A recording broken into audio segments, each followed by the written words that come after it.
हर बिना मोरी गोपाल बिना मोरी लक्ष्मी रे, नाथ बिना मोरी सांवर सेठ बिना मोरी दाता कौन खबर रे, कौन खबर रे, कौन खबर रे, कौन खबर रे। सांवर सागिर धारियो भरोसो भारियो शरण तुम्हारियो लज्जा हमारी, हर बिना मोरी गोपाल बिना मोरी लक्ष्मी रे, नाथ बिना मोरी सांवर सेठ बिना मोरी दाता कौन खबर ले, कौन खबर ले। बोलो जयकारा बोल मेरे श्री गुरु महाराज की जय, बोलो सच्चे दरबार की जय, बोलो श्री नंगली निवासी भगवान की जय, बोलो दयालु श्री परमहंस दयाल जी महाराज की जय। जिनके चरणन ध्यान को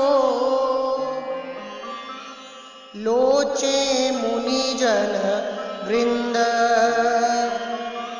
नंगली में सो विराज रहे पूर्ण सच्चिदानंद,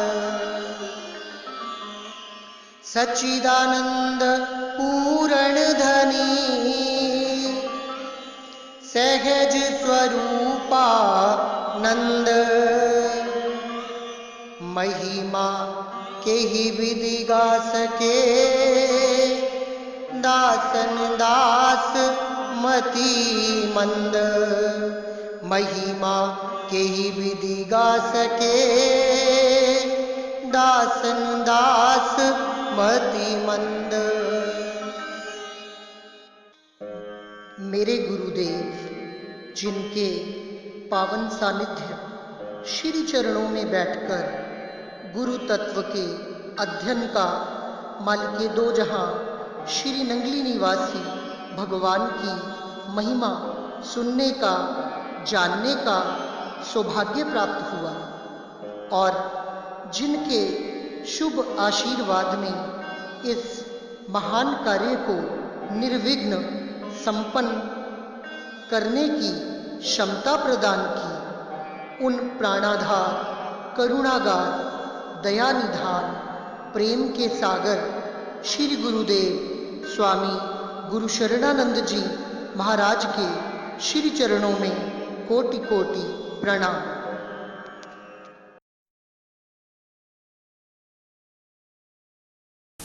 जय सच्चिदानंद। गुरुमुखों और प्रेमियों, आज की वार्तालाप का विषय है गुरु तत्व। श्री गुरुदेव का सानिध्य ईश्वर का सबसे बड़ा वरदान है। मैंने ऐसा सुना है, जो भगवान को ढूंढने जाते हैं वो ढूंढते ही रह जाते हैं, पर जो गुरुदेव की सेवा करते हैं उनको भगवान ढूंढने स्वयं आते हैं। इस पूरे विषय पे बातचीत करने के लिए हमारे साथ श्री नंगली दरबार के संत महात्मा हरिहर शरणानंद जी मौजूद हैं। महात्मा जी जय सच्चिदानंद। जय सच्चिदानंद। महात्मा जी, आज की वार्तालाप शुरू करने से पहले मैं आपके साथ एक अटूट गुरु भक्ति की कथा शेयर करना चाहती हूँ, आज्ञा है? जी।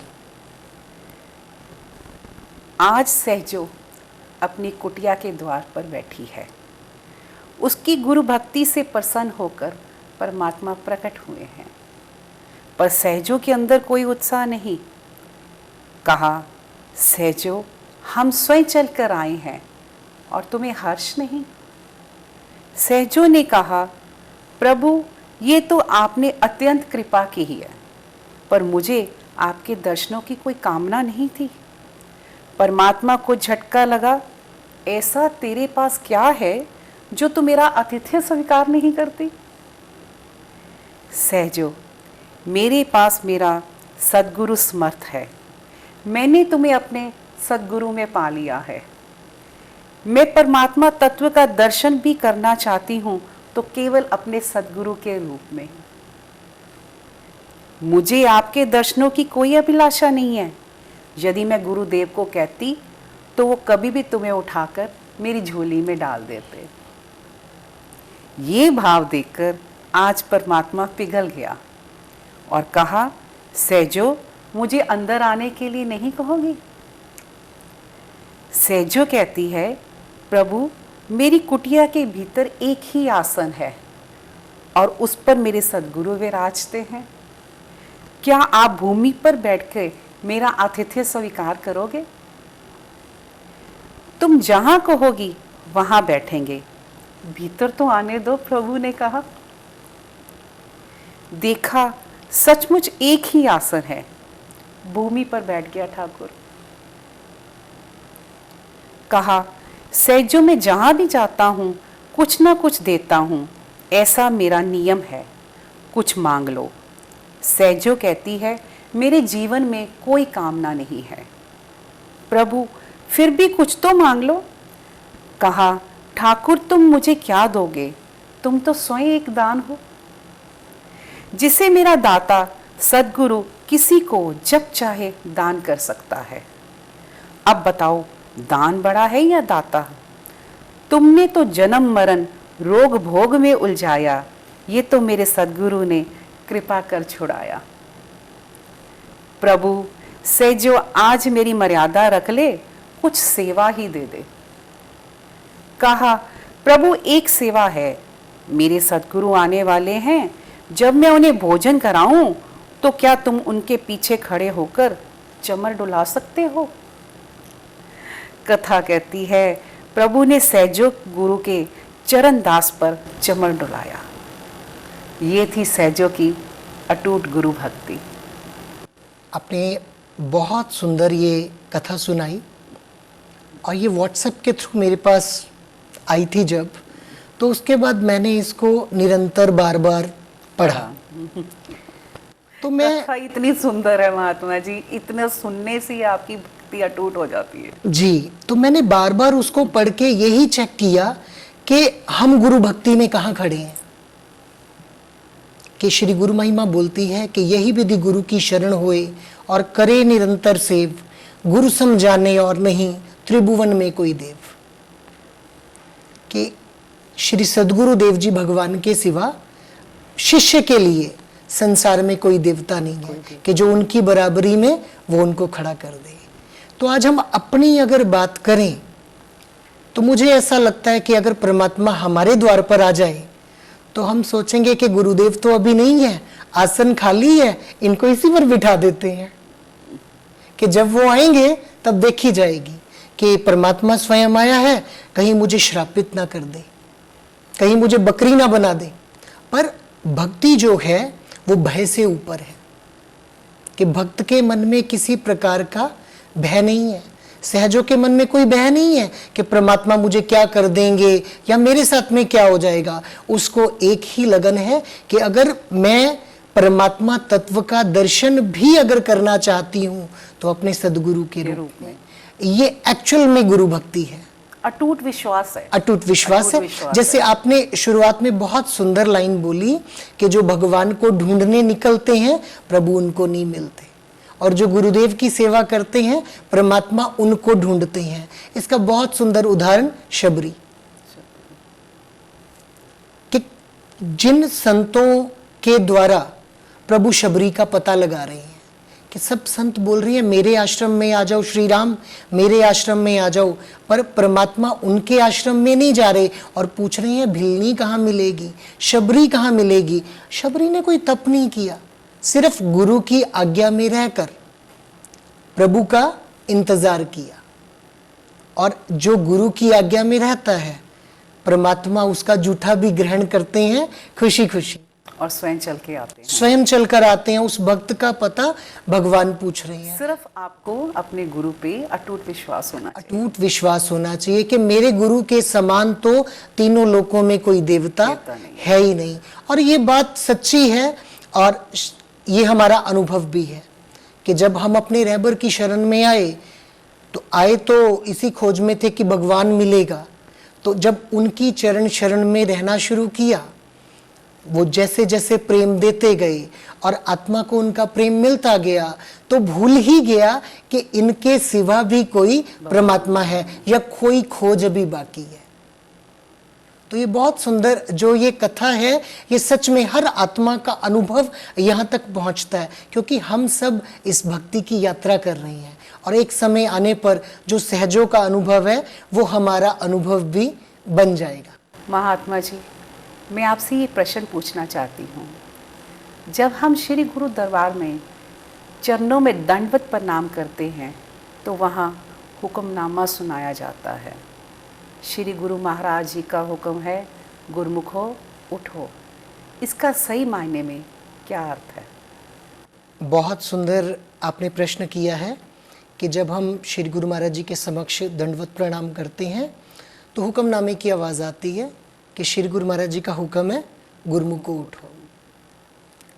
जनरली क्या होता है कि जब हम दंडवत प्रणाम करते हैं तो हुक्मनामा मिलता है, हम उठ के बैठ जाते हैं। तो it's not only physically,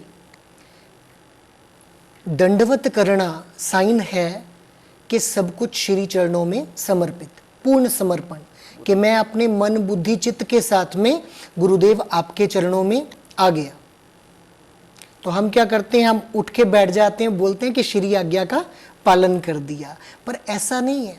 Shri भगवान जी बोल रहे हैं कि हे आत्मा, आप जहां पर कल थे उससे ऊपर उठो। कि सपोज कल मेरा कोई झगड़ा हो गया था, तो आज मैंने उस बात को अपने मन में रखा हुआ है कि मेरे मन में वो दुख है कि जो झगड़ा हुआ या मेरा अपमान हुआ। तो श्री गुरु महाराज जी बोलते हैं कि उस स्टेज से आप ऊपर उठो, कि कल मैंने 15 मिनट भजन किया था तो आज 20 मिनट, कि ऊपर उठो, तरक्की करो, कि प्रेम में, शांति में, आनंद में, ज्ञान में, त्याग में, वैराग्य में आप उन्नति करो, निरंतर उठते जाओ ऊपर की ओर। आपकी आत्मा को जागृत करते हैं, अपनी आत्मा को, हमारी आत्मा को हुक्मनामा के द्वारा जागृत करते हैं। देखिए श्री गुरु महाराज जी बोलते हैं कि गुरुमुखो उठो। गुरुमुख यानी गुरु का रूप। गुरु का रूप होना कई जन्मों की साधना है, पर जो श्री परमहंस हैं वो इसी जन्म में हमें गुरुमुख बना रहे हैं। श्री आरती में गायन है कि तत्व स्नेह प्रेम की बाती, योग अगिन जिनके, तेरी आरती लायक सोजन जो है शुद्ध मन के। तो अभी हम में से कौन हाथ उठा के बोल सकता है कि हमारा मन 100% शुद्ध है? कोई भी नहीं बोल सकता। तो जब हम श्री आरती पूजा के लायक नहीं अभी तक बन पाए, तो गुरुमुख बनना तो बहुत दूर की बात है। बहुत दूर की बात है, कई जन्मों की ये साधना है। पर जो श्री गुरु महाराज जी हैं वो बोल बोल कर अपनी कृपामयी दृष्टि देकर अपने प्रेम के द्वारा निरंतर हमें बदलते जा रही हैं। क्योंकि आप देखिए, जब आप श्री दरबार में आए थे तो ऐसे तो नहीं थे। आज निरंतर हम गुस्सा कर जाते हैं, पर गुस्सा करने के बाद में हमें जागृति आ जाती है कि गुस्सा नहीं करना था, मैंने गलत कर दिया। हमसे कई बार गुस्से में कुछ अपशब्द निकल जाते हैं, दूसरे का जो दिल होता है वो दुखी हो जाता है, पर तत्क्षण उसके बाद हमें याद आता है कि मैंने कुछ गलत कर दिया। तो ये जागृति तो है। या हम ये कह सकते हैं कि वो हमें जागृत कराते हैं और कहते हैं अपनी त्रुटियों से उठो। बिल्कुल, अपने मन पे विजय ये पाओ। हुक्मनामा तो आत्मिक स्तर पर ही है ना, कि आत्मा को ऊपर उठाना है। अपने काम, क्रोध, मोह, लोभ, अहंकार, जो हमारे 5 विकार हैं, बिल्कुल, उनसे उठो, उनसे जी। ऊपर हो। श्री भगवान जी हमें जहाँ उनसे कि हम ही, लोग तो सोचने की बस फिजिकली वो कहते हैं उठ जाओ, भी उठ के बैठे। इट्स नॉट फिजिकली, ये आत्मिक स्तर पर है। देखिए श्री गुरु महाराज जी हमें बहुत सुंदर पेरेंटिंग सिखा रहे हैं कि बच्चे को कैसे पालते हैं। बहुत अच्छी बात है। हम बोलते क्या है, हम चाहते हैं बच्चा मेरा फर्स्ट आए, और बोलते क्या है, ये तो पढ़ता ही नहीं, और सोचते हैं फर्स्ट तो आ ही नहीं सकता क्योंकि ये पढ़ता नहीं।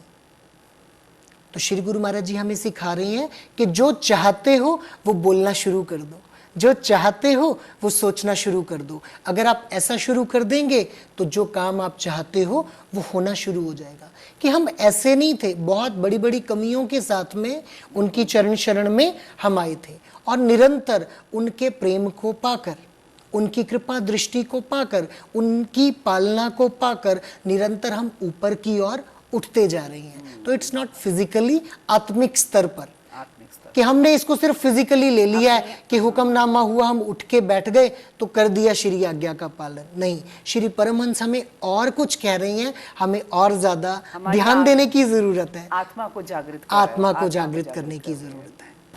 महात्मा जी, आपने बहुत सुंदर बताया। जिस चीज़ को हम सब सिर्फ एक फिजिकल लेते थे कि उठना है, जी, वो हमें किस स्तर पे आध्यात्मिक यात्रा में उठाती है। आध्यात्मिक स्तर पर, आत्मिक स्तर पर। जी, और ये यात्रा पूरी करने के लिए हमारे जीवन में एक संत का भी होना बहुत जरूरी है। जी, तो आप ये बताइए, एक आत्मा के जीवन में संत का क्या रोल है?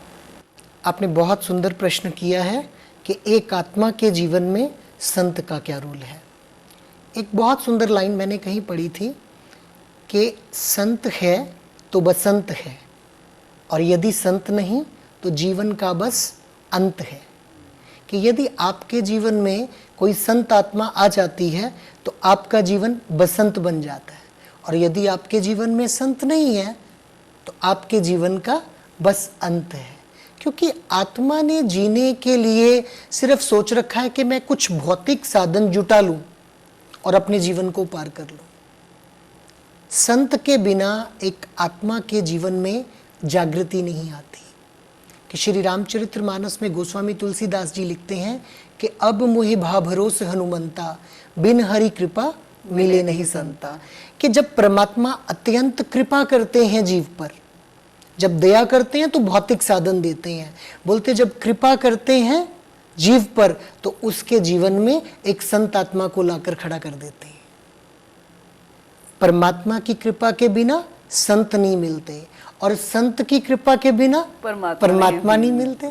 कैसा दोनों में तालमेल बना हुआ है ना, कि जब प्रभु किसी आत्मा से मिलना चाहते हैं, आप ध्रुव जी को देखिए कि परमात्मा उनको मिलना चाहते थे, उनके जीवन में नारद जी आ गए। प्रहलाद से प्रभु मिलना चाहते थे, उनके जीवन में सदगुरु रूप में नारद जी आ गए। मीराबाई से परमात्मा मिलना चाहते थे तो उनके जीवन में संत रविदास आ गए। तो जिस भी आत्मा को प्रभु मिलना चाहते हैं, कृपा करना चाहते हैं, उसके जीवन में एक संत आत्मा को भेज देते हैं। देखिए, संत के द्वारा जीवात्मा को बहुत सुंदर पालना मिलती है कि आज संसार में जो हमें प्रेम मिल रहा है वो कंडीशंस पर है, और वो नश्वर भी है। नो डाउट नश्वर तो है ही है, पर कंडीशन है कि जहां आपने मेरी बात को ना किया तो संबंध विच्छेद, कि मेरा आपसे कोई नाता ही तो नहीं। हम मानते ही हैं, हर रिश्ता गिव एंड टेक पे, गिव एंड टेक पर है। पर संत का जो प्रेम है वो give and take, अनकंडीशनल है। unconditional। कि आपको जो बाई जी से कुटिया में प्रेम मिलता है वो किसी कंडीशन पे नहीं है। दे नेवर सेड कि आप रो जाओ, ऐसा तो नहीं बोलते कि आप कुछ लेकर आओ, ऐसा तो नहीं बोलते। पर जब भी आप उनके श्री चरणों में बैठते हैं तो जो उनका प्रेम है अनकंडीशनल, कैसे आपके ऊपर वो झरने की तरह से बहना शुरू हो जाता है। तो संत का जो प्रेम है वो अनकंडीशनल है। संत मुझ आत्मा के अज्ञान का हरण कर लेते हैं कि आज जो आत्माएं हम जी रही हैं वो अज्ञानता में जी रही हैं कि मैं ये शरीर हूं। तो श्री गुरु महाराज जी की श्री आरती में वर्णन है कि आत्म को दर्शावत मल धोए तन मन के, कि इन परमहंसों की शरण में हम आते हैं तो सबसे पहले दिन ये यही बताते हैं कि आत्मा, आप शरीर नहीं हो, आप नश्वर नहीं हो, आप तो मुझ अविनाशी का सर्वशक्तिमान ईश्वर का ही अंश हो। तो ये संत के द्वारा जागृति आती है कि देखिए, आप कितना भी बुक्स को पढ़ लीजिए कि श्री गुरु महिमा में गायन है ना कि वेद शास्त्र और भागवत गीता पढ़े जो कोई, और 3 काल संतुष्ट मन बिन गुरु कृपा ना होए। और बहुत ही सरल शब्दों में कहना हो तो महात्मा जी हम ये भी कह सकते हैं कि हम अगर जब तक कोई टीचर नहीं लेंगे जी, तो पढ़ाई कैसे कर लेंगे? पढ़ाई कैसे चाहे करें? हमारे पास हर तरह की किताब हो, जी बिल्कुल। अकेले पढ़ने से आपका मार्गदर्शन नहीं हो सकता। एक संत हमारे जीवन में आध्यात्मिक यात्रा का एक टीचर है। एक टीचर है, बिल्कुल आपने बहुत सुंदर बात बताई। टीचर तो है ही है। और संत क्या करते हैं, जीवात्मा के मन को चुरा लेते हैं कि जब आपको टीचर से प्रेम है तो वो बच्चा स्कूल बंक नहीं करेगा, उसका पढ़ाई में मन लगेगा। यदि आपका अपने टीचर से प्रेम है, तो जब संत आपके जीवन में आते हैं और परमात्मा की अति विशेष कृपा हो कि आपके मन का जुड़ाव उन संतों से हो जाए, तो जीवन में फिर तो आनंद ही आनंद है। जीवन बिल्कुल बदल जाता है कि जो हमारा पहले का जीवन था और जब संत जीवन में आ गए, उनसे प्रेम हो गया और कहीं उन संतों में ही हमें सद्गुरु मिल गए। तो कबीर जी बोलते हैं ना कि तीर्थ नहाए एक फल और संत मिले फल चार और सद्गुरु मिले अनेक फल। कहत कबीर विचार कि अगर सद्गुरु मिल गए तो जीवन तो फलीभूत हो गया, ठीक है ना। और एक समय ऐसा आता है कि उन संतों में ही हमें उस गोविंद का दर्शन हो जाता है ना। उस सद्गुरु में ही हम उस गोविंद को पा लेते हैं। कि मेरे रहबर बहुत सुंदर एक बात बताते थे कि जिस आत्मा ने अपने सद्गुरु का दर्शन किया, उनका सानिध्य प्राप्त किया और उसके बाद में वो सोचे, बोले या ढूंढे कि मैंने परमात्मा का दर्शन नहीं किया, तो वो श्रीमुख से फरमाते थे कि उस दिमाग का तो कोई इलाज ही नहीं है। कि सद्गुरु की प्राप्ति के बाद में, उनका सानिध्य प्राप्त करने के बाद में आत्मा के मन में अगर संकल्प है कि मुझे प्रभु का दर्शन नहीं हुआ, तो उस आत्मा का तो बोलते दिमाग का कोई इलाज ही नहीं है। फिर तो ये वही है ना, उसको अटूट विश्वास नहीं है। बिल्कुल। जो देखिए, जब शुरू किया आपने टॉपिक, सहजों की स्टोरी से आपने शुरू किया, तो उसमें क्या बताया कि मैं अगर परमात्मा तत्व का दर्शन भी अगर करना चाहती हूँ तो अपने सद्गुरु के रूप में, कि प्रभु मुझसे मिलने अगर आना है तो शक्ल मेरे सद्गुरु की होनी चाहिए। अभी मैंने बहुत सुंदर लाइनें सुनी थी कि भक्त बोलता है कि रब तेनू एक बारी लभना जरूर है और कोल बिठा के तेनू तकना जरूर है, तू सोना कि मेरा सदगुरु सोना, ए शक दिल विचों कढ़ना जरूर है। कि भक्त बोलता है कि परमात्मा मुझे पूरा यकीन है कि आप मेरे सदगुरु से ज़्यादा खूबसूरत नहीं हो सकते, आप मेरे सदगुरु से ज़्यादा खूबसूरत नहीं हो सकते। एक बार मैंने एक बुक में पढ़ा था कि संत ज्ञानेश्वर समाधि लेने जा रहे हैं और उनके शिष्य हैं नामदेव। तो संत ज्ञानेश्वर समाधि ले लेते हैं, तो नामदेव विलाप कर रहे हैं, रो रहे हैं और विट्ठल प्रकट हो जाते हैं उनके सामने। कि नामदेव विट्ठल की भक्ति करते हैं ना, तो परमात्मा कृष्ण का एक रूप विट्ठल है, वो उनके सामने प्रकट हो जाते हैं और नामदेव को गले से लगा लेते हैं, प्रेम कर रहे हैं, चुप करा रहे हैं। तो वो बोल रहे हैं कि विट्ठल, मुझे खुशी है कि आप मुझे मिल गए हो, आप मुझे प्रेम कर रहे हो, पर मेरे सदगुरु जैसा प्रेम आप मुझे नहीं कर सकते। कि जो बात मेरी उनके साथ में है वो आपके साथ में नहीं हो सकती। महात्मा जी, आपने बहुत सुंदर बताया कि जीव आत्मा के जीवन में संत का अद्भुत रोल है। जिस प्रकार बच्चों के लिए माता पिता का होना ज़रूरी है, उसी प्रकार संत का होना भी बहुत ज़रूरी है।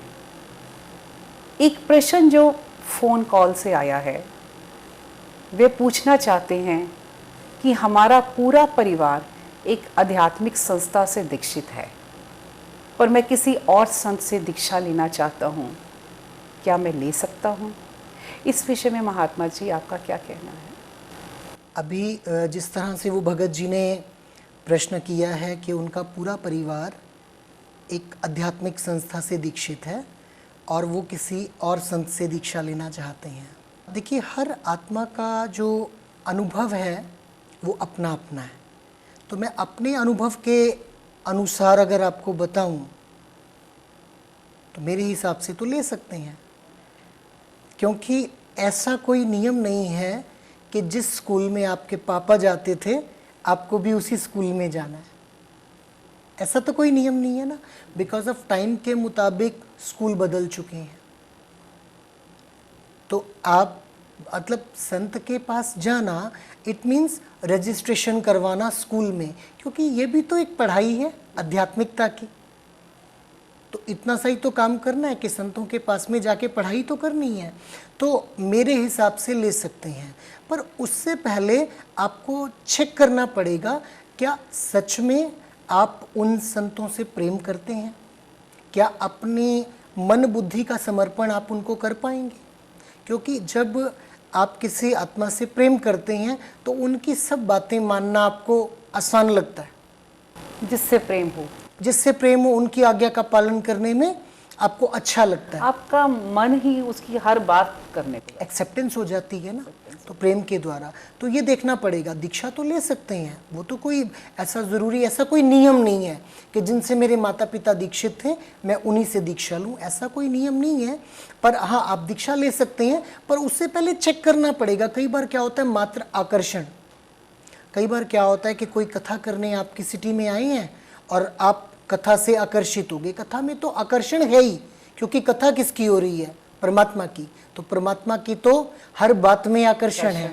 तो आप आकर्षित हुए कथा से, पर आप क्या करते हैं, आप पर्टिकुलर उस पर्सनालिटी को पकड़ लेते हैं, उनसे दीक्षा ले लेते हैं। वो महात्मा जी वो कथा करके वो अपने घर चले गए, वो चले जाते हैं। उसके बाद में आप उनसे मिल भी नहीं सकते, मिल भी नहीं सकते। तो पढ़ाई कैसे होगी, पढ़ाई पढ़ाई कैसे होगी, क्योंकि उनके पास में तो इतना समय नहीं है ना।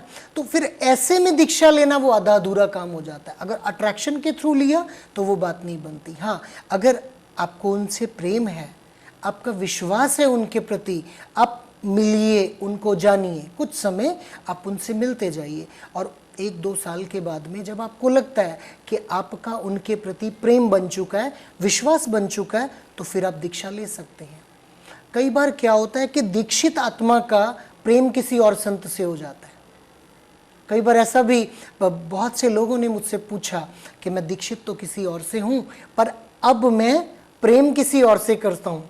कई बार ऐसा भी होता है कि आपके रैबर शरीर छोड़ चुके हैं, तो भी आपके मन में देखिए वो वही बात बदलाव तो आता है। दूर चले जाते हैं, दूर चले आपका जाते हैं, आप तालमेल मिल नहीं बन पाता, पाते उनसे, कई तरह के कारण हो जाते हैं। तो नहीं, देखिए, अगर ऐसी कोई बात है तो संत का सानिध्य तो आपको करना ही है। आप किसी भी संत के सानिध्य में जाकर अपनी पढ़ाई को पूरा कर सकते हैं। और बात रही दीक्षा की, तो वो आपके मन के मानने की बात है कि अगर सबसे बड़ी बात तो ये है कि आत्मा चाहकर भी अपने सद्गुरु को ढूंढ नहीं सकती, क्योंकि हम आत्माओं के पास में वो आंख नहीं है। सद्गुरु अपनी आत्माओं को, अपनी रूहों को ढूंढ लेते हैं, वो खुद आपके सामने आ जाते हैं। इसके लिए तो आपको परमात्मा से प्रार्थना करनी चाहिए कि प्रभु, जिस आत्मा का चयन आपने मुझ आत्मा के लिए किया है, कि जिस आत्मा के द्वारा मैं आप तक पहुंच जाऊं, उन सद्गुरु को मेरे सामने ला दीजिए। क्योंकि कई बार क्या होता है, अब जैसे मैंने बताया ना कि दीक्षा कहीं और होगी और आपका प्रेम उसके बाद में कहीं और हो गया। कई बार ऐसा हो जाता है कि रुद्राक्ष की माला है और उसमें एक तुलसी का मोती आ गया, अब वो कैसा लगेगा, अटपटा सा, अटपटा लगेगा। वो मोती तब तक प्रतिष्ठित नहीं हो सकता जब तक कि वो तुलसी की माला में ना चला जाए। कई बार क्या होता है, जाने अनजाने में, कहा सुनी में, अट्रैक्शन में हम दीक्षा ले लेते हैं। कई बार क्या होता है, फैमिली प्रेशर होता है कि ये हमारे परिवार के गुरु हैं, आपने इनसे दीक्षित होना, तो उसमें हम दीक्षा तो ले लेते हैं, but after a few time हमें अटपटा लगना शुरू हो जाता है, क्योंकि रुद्राक्ष की माला में वो तुलसी का मोती आ गया है। और इस बीच में जब मेरी आत्मा के मालिक, मेरे सद्गुरु मेरे सामने आते हैं, तो फिर तो और ही छटपटाहट होनी शुरू हो जाती है कि अब मैं क्या करूं, अब मैं क्या करूं। तो बहुत सारी जीवात्माओं के जीवन में ऐसा होता है। पर मेरा ये मानना है कि ऐसा ज़रूरी नहीं कि जिस स्कूल में आपके पापा जाते थे आपने उसी स्कूल में जाना है। आपको जो स्कूल अच्छा लगता है, जो टीचर अच्छा लगता है, आप उनसे अपनी पढ़ाई कर सकते हैं। आध्यात्मिकता भी एक पढ़ाई है। पर कई बार जीवात्माएं बोलती हैं कि अगर मैंने किसी दूसरे संत का सानिध्य किया तो पाप लगेगा। तो जो भक्ति है वो पाप और पुण्य से ऊपर की बात है। बात फिर सहजों पे आती है कि उसने ये नहीं सोचा कि अगर इनको अंदर ना बिठाया आसन पे तो पाप लगेगा। सोचा नहीं सोचा। शबरी ने भगवान श्री राम को जूठे भेर खिलाए, उसने सोचा कि पाप लगेगा? नहीं सोचा। विदुरानी छिलके खिला रही है केले के, उसने सोचा पाप लगेगा? क्योंकि उसको ये ज्ञान ही नहीं, मैं केला तो नीचे फेंक रही हूँ और छिलके खिला रही हूँ। विदुर जी आके केला छीलकर भगवान को केला खिलाते हैं। तो भगवान श्री कृष्ण बोलते हैं कि जो स्वाद छिलकों में है वो केले में नहीं। क्योंकि बहुत सुंदर एक बात है कि प्रभु तो है भावों का भूखा, कि शाम तो है भावों का भूखा, 56 भोग की इसे दरकार नहीं। सब कुछ इसे दिखावा लगता यदि प्रेम का भाव नहीं। हम भक्ति जो कर रहे हैं ना, डर से कर रहे हैं, प्रेम से नहीं कर रहे। प्रेम से नहीं कर रहे। गलत हो जाएगा, ऐसा ना किया तो ये हो जाएगा, वैसा ना किया तो वो हो जाएगा। तो पाप और पुण्य की तुलना भक्ति नहीं है। भक्ति तो इससे बहुत ऊपर है। बोलते ना, जो बोले सो निर्भय। तो निर्भय कहाँ हुए हम तो और ज्यादा बंधनों में बंधते जा रहे हैं। जब तक कि किसी बुद्ध पुरुष की शरण में नहीं आएंगे तब तक हमारे ये बंधन कट नहीं सकते। उसके लिए हमें किसी परम संत के सानिध्य की आवश्यकता है, जो मुझ आत्मा को एक्चुअल में जो भक्ति है वो बता सके। अभी तक तो हम डीली कर रहे हैं मंदिर में जाकर कि प्रभु ये मेरे पास है, ये बना रहे, और ये नहीं है, ये आ जाए। इतनी सी तो बात है, और तो कोई बात नहीं है ना, कि जो मेरे पास नहीं है वो प्राप्त हो जाए, और जो बना है वो बना रहे। इसलिए मैं जितनी रीति रिवाज है वो सब करता जा रहा हूँ। तो इसमें भक्ति कहाँ है? कंडीशन है, स्वार्थ है। प्रभु मुझे ये दे दे तो मैं ये करूँगा, डील्स है ना। तो गिव एंड टेक आ गया ना, संसारिक रिश्ते वाली बात आ गई कि शुरुआत तो भक्ति की देखिए यहीं से होती है। परमात्मा के प्रति प्रेम तो उस आत्मा के प्रति जागृत होता है जहां से हमें कुछ मिलना शुरू हो जाता है, पर ये अंत नहीं है। हमें पढ़ाई में और आगे जाना है, संसारिक चीजों से ऊपर उठना है। संसारिक वही तो कि श्री गुरु महाराज जी बोल रहे हैं कि गुरुमुखो उठो। तो इन्हीं सब बातों से तो वो हमें उठाना चाहते हैं कि हमारा मन जो है वो संसारिक वस्तुओं की कामनाओं में लग गया है कि श्री गुरु महाराज जी ये दे दो, श्री गुरु महाराज जी ये कर दो। और वो हमें क्या देना चाहते हैं, हम एक पल के लिए भी ये सोच नहीं पा रहे कि वो तो हमें नाम धन देना चाहते हैं, पर हम आत्माएं संसारिक वस्तुओं में ही राजी हैं कि हीरे की तरफ तो हमारा ध्यान ही नहीं है। हम आर्टिफिशियल ज्वेलरी को लेकर इतना खुश हैं कि सब भूल चुके हैं कि अगर उस आत्मा का उन संतों के प्रति घनिष्ठ प्रेम है तो उनसे वो दीक्षा ले सकते हैं। ऐसा कोई नियम नहीं है।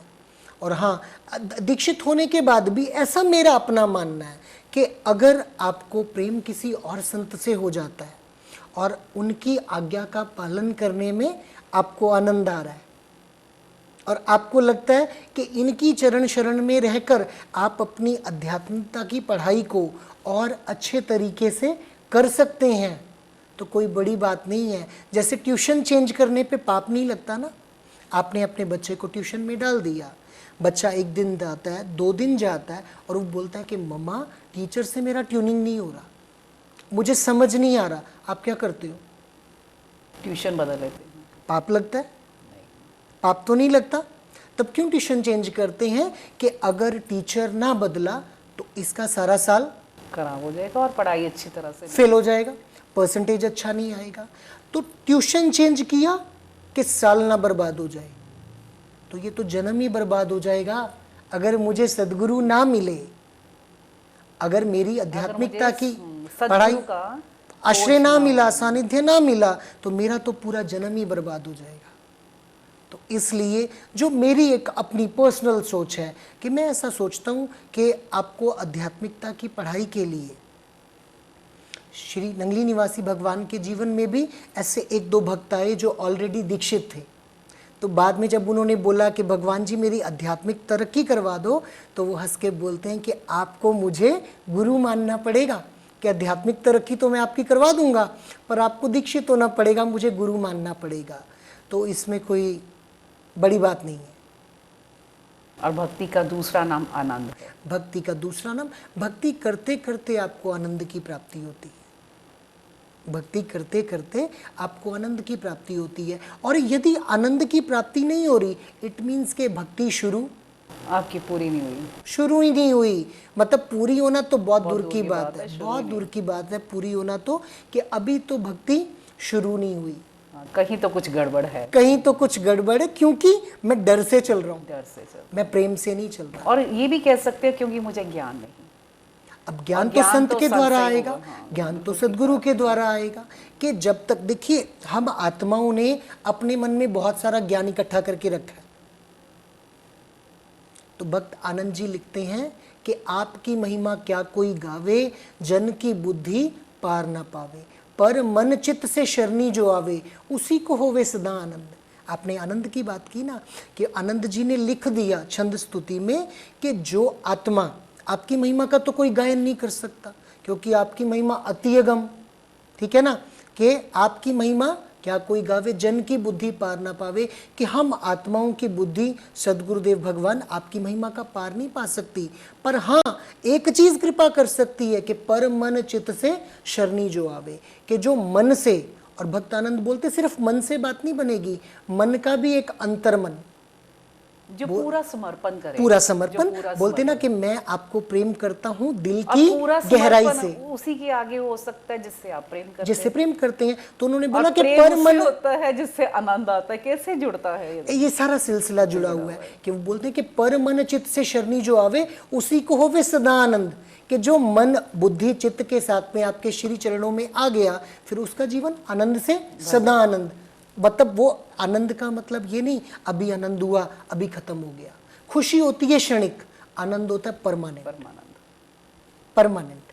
तो ये बहुत सुंदर बात हमें भक्त आनंद जी बताते हैं छंद स्तुति में, कि श्री आरती स्तोत्र छंद स्तुति की एक एक लाइन लिखी तो आज से 100 साल पहले गई थी, पर आज भी जब हम उनका गुणगान करते हैं और उन एक एक शब्दों को जब सोचते हैं तो पता लगता है कि कितनी एक्यूरेसी है इसमें, कितना एक्यूरेट है ये, कि कब लिखा और आज जब हम उसको पढ़ते हैं तो कितना सुंदर अर्थ उसके निकलते हैं, कितनी गहराई है इन सब बातों में, कि वो दीक्षा तो ले सकते हैं जिनसे उनका प्रेम है।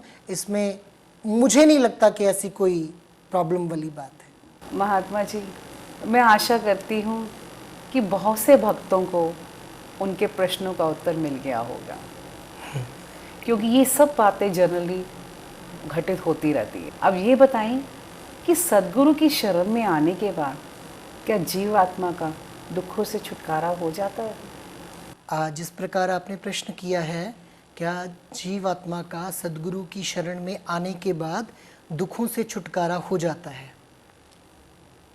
तो देखिए, जिस प्रकार डॉक्टर की दवाई खाने से हम स्वस्थ हो जाते हैं, उसी प्रकार सद्गुरु की शरण में आने से जीवात्मा का दुखों से छुटकारा हो जाता है।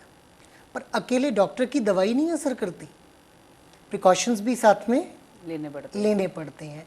तो सद्गुरु की शरण में तो आ गए, पर श्री आज्ञा का अगर पालन नहीं किया तो दुखों से छुटकारा नहीं हो सकता। पहले ये जानना पड़ेगा कि दुख क्या है।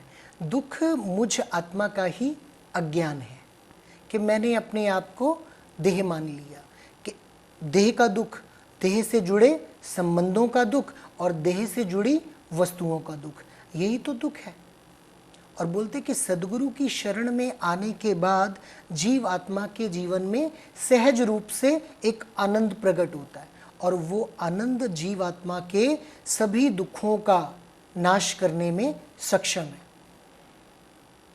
कि बोलते हैं कि गुरु वो नहीं जो आपकी इच्छाओं की पूर्ति कर दे। इच्छाएं तो कभी खत्म ही नहीं होती, आज एक पूरी हो गई कल दूसरी हो जाएगी। तो वो बोलते कि सद्गुरु तो वो हैं जो आपकी इच्छाओं को पूरा कर दें, यानी खत्म कर दें।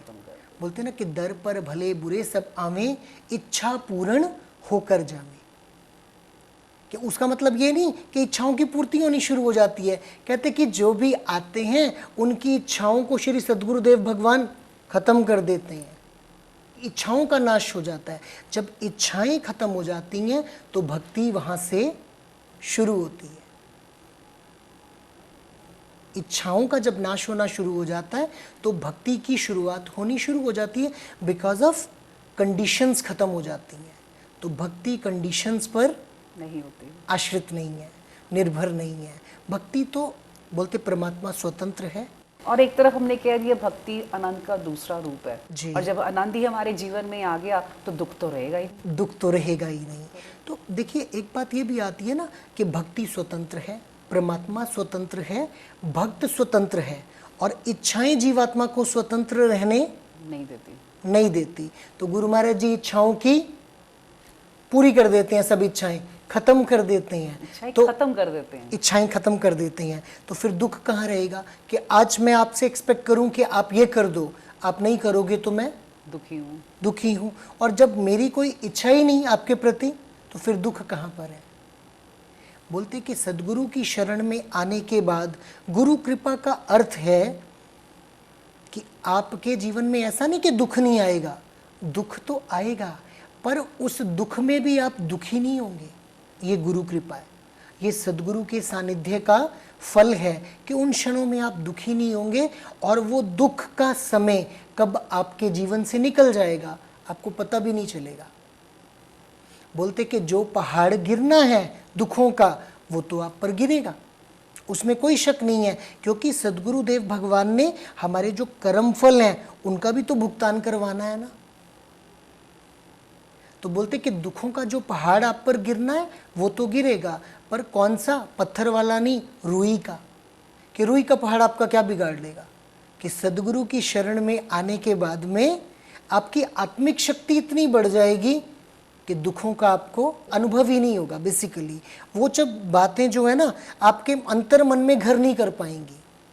दुख तो देखिए, आपने मुझे एक बात बोल दी, कोई बुरी बात आपने मुझे बोल दी, आप तो बोलकर चले गए, अब उस बात को रिपीट कर करके दुखी कौन हो रहा है? आपने तो एक बार वो बात बोली थी, पर उस बात को, वो रिकॉर्ड को दोबारा दोबारा मैंने ही तो खुद को सुनाया है और अपनी आत्मा को दुखी किया, अपने आप को दुखी कर लिया। तो सदगुरु की शरण में आने के बाद में जीवात्मा के जीवन में जागृति आती है, एक उमंग, उत्साह, ऊर्जा का प्रागट्य होता है जीवात्मा के जीवन में। और संत का प्रेम पाना परमात्मा की अत्यंत कृपा को पाने के बराबर है। और बोलते कि आपको किसी सदगुरु से प्रेम है, संत से प्रेम है, ये तो बहुत अच्छी बात है, पर अगर प्रभु कृपा करें वो संत भी आपको प्रेम करने लग पड़े तो फिर तो आपके जीवन की बात ही क्या है, कि आपका जीवन कैसे बदल जाएगा आपको पता भी नहीं चलेगा।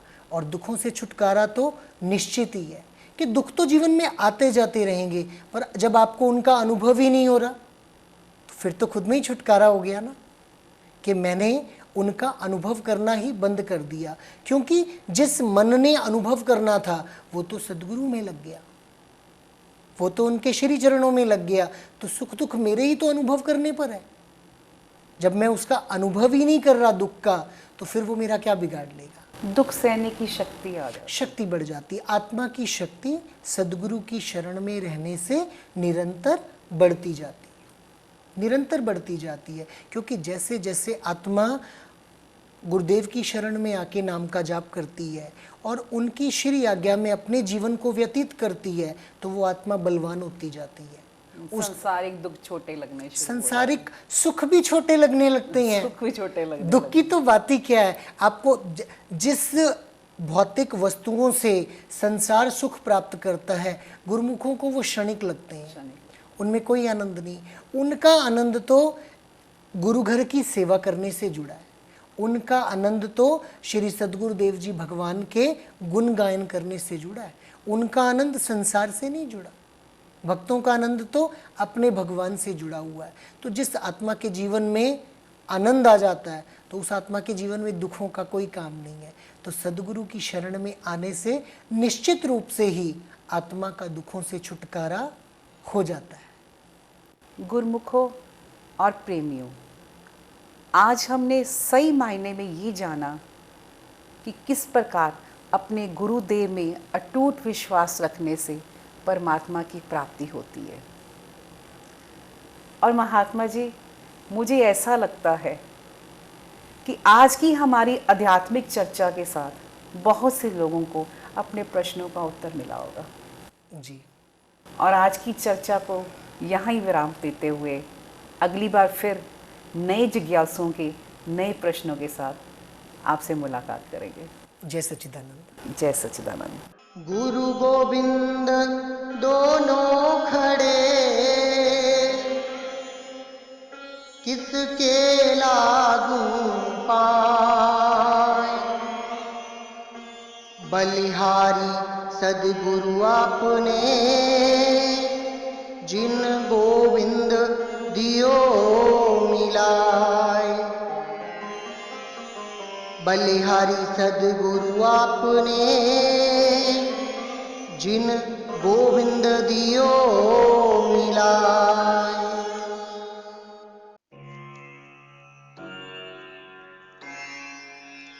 दीन बंधु आशरण शरण श्री सद्गुरु देव जी के पतित पावन चरण कमलों में बहुत ही विनम्रता तथा दीनता पूर्वक कोटि कोटि दंडवत प्रणाम करते हुए यही प्रार्थना है कि हे मालिके दो जहां, करुणा के सागर, इस तुच्छ दास की मलिन बुद्धि को शुद्ध कर दो और अपने श्री चरण कमलों की भक्ति प्रदान करो।